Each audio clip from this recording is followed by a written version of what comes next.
Good afternoon दोस्तों, मैं आपका स्वागत करता हूं डिग्लिया यूट्यूब चैनल पर।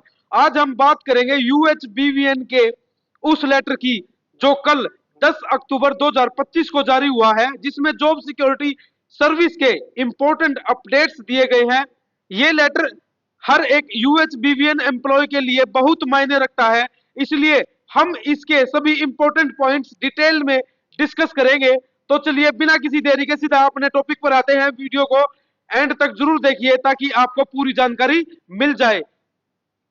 यूएच बीवीएन कॉन्ट्रेक्चुअल स्टाफ की बल्ले बल्ले, आइए जान लेते हैं पूरा पूरा सच। और सच जब भी आप जान लेंगे ना, बहुत ही खुश हो जाओगे मेरे दोस्तों, बहुत ही खुश।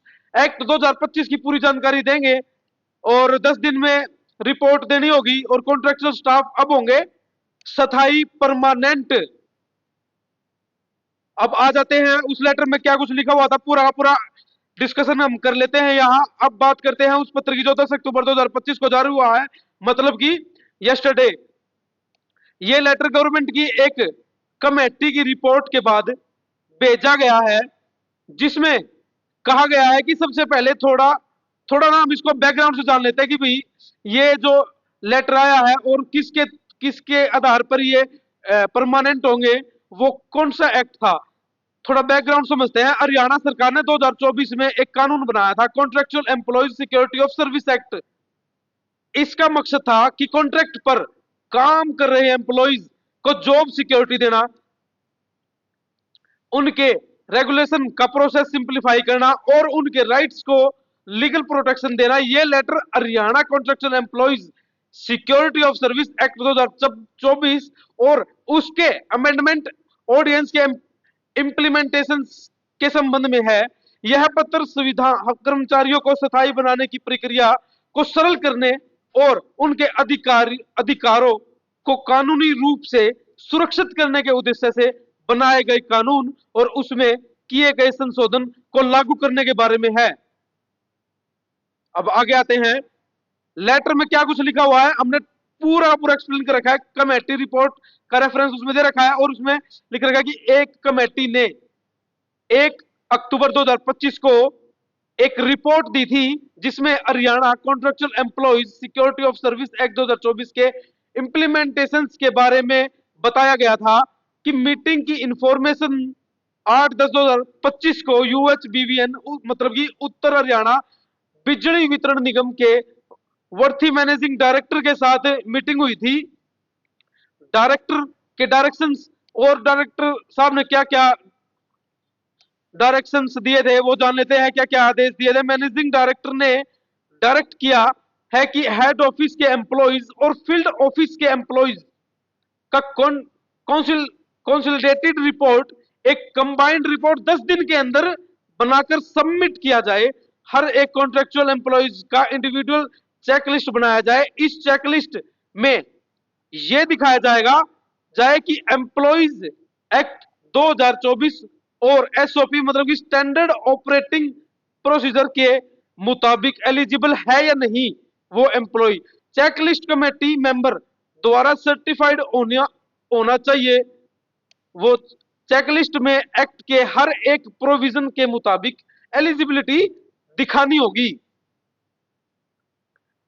सिंपल भाषा में अब हम आपको बता देते हैं कि ये लेटर लैंग्वेज एक सरकारी इंस्ट्रक्शन है जो आपकी ऑर्गेनाइजेशन को दिया गया है। यूएचबीवीएन, इसमें कहा गया है कि सभी कॉन्ट्रेक्चुअल एम्प्लॉइज, चाहे वो हेड ऑफिस में हो या फील्ड ऑफिस में हो, इसके बारे में रिपोर्ट बनानी होगी। हर एम्प्लॉय के लिए एक अलग चेकलिस्ट बनानी है, जिसमें यह बताया जाएगा कि वो एक्ट के हिसाब से परमानेंट होने के लिए एलिजिबल है या नहीं। दोस्तों, हम एक बार फिर से रिपीट कर देते हैं, इस एक्ट के हिसाब से परमानेंट होने के लिए एलिजिबल है या नहीं, ये चेकलिस्ट कमेटी मेंबर के सिग्नेचर के साथ सबमिट करनी होगी। अगर आप एक सुविधा कर्मचारी कॉन्ट्रेक्चुअल एम्प्लॉइज है तो क्या करना होगा। हो सकता है कि आपसे अब जैसे 10 दिन में मांग लेंगे ये रिपोर्ट आपसे, तो उसमें बता देते हैं हम पहले से ही आपके जो जो माइंड में जो क्वेश्चन चले हुए हैं ना, हमने सारे के सारे क्वेश्चनों का एक बार एनालिसिस करके एक बार यहां लिख दिया है और हम तुरंत बता देते हैं एक बार आपको। हो सकता है कि आपसे आपकी नौकरी से जुड़े कुछ दस्तावेज डॉक्यूमेंटेशन मांगे जाएंगे। आपको अपनी पात्रता मतलब एलिजिबिलिटी की पुष्टि करनी पड़ सकती है। यह प्रक्रिया आपके स्थायी होने रेगुलर के रास्ते का एक हिस्सा हो सकती है। और हम एडमिनिस्ट्रेशन के बारे में बता देंगे कि भाई उनके दिमाग में क्या कुछ बातें चलेंगी और इन 10 दिन में उनको क्या कुछ काम करना पड़ेगा इसके बारे में। तो अगर आप उस विभाग में काम करते हैं जो कर्मचारियों से जुड़ा काम संभालता है, जैसे नियुक्ति, रिक्वायरमेंट, वेतन, सैलरी, सेवा रिकॉर्ड, एम्प्लॉयमेंट का भी सेवा रिकॉर्ड उनके पास ही होता है वो सारा का सारा। ह्यूमन रिसोर्सेज एचआर वाले जो डिपार्टमेंट होता है और एडमिनिस्ट्रेशन के पास होता है। और ऑफिस की व्यवस्थाएं देखना। आपको क्या करना हो सकता है बता देते हैं कि अगर आप एचआर या प्रशासन एडमिनिस्ट्रेशन विभाग में काम करते हैं तो आपको कर्मचारियों का डाटा जानकारी इकट्ठा करना होगा। हर कर्मचारी की पात्रता एलिजिबिलिटी की जांच करनी होगी, जैसे कि उसने कितने साल काम किया है और उसकी सेवावधि, उसका काम क्या है, कार्य का प्रकार, ईटीसी इत्यादि।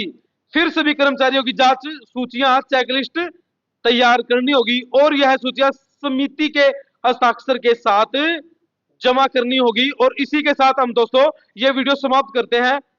और इसके ऊपर कोई भी और अपडेट जैसे ही आएगी हम तुरंत अपडेट करेंगे। और अगर आप कॉन्ट्रेक्चुअल अगर एम्प्लॉय हैं तो आप इसमें कमेंट करके हमें बता सकते हैं, हम तुरंत उसका कमेंट का रिप्लाई जल्द से जल्द देने का हम काम करेंगे। आपका दिन शुभ और मंगलमय हो। मिलते हैं एक नई वीडियो के साथ।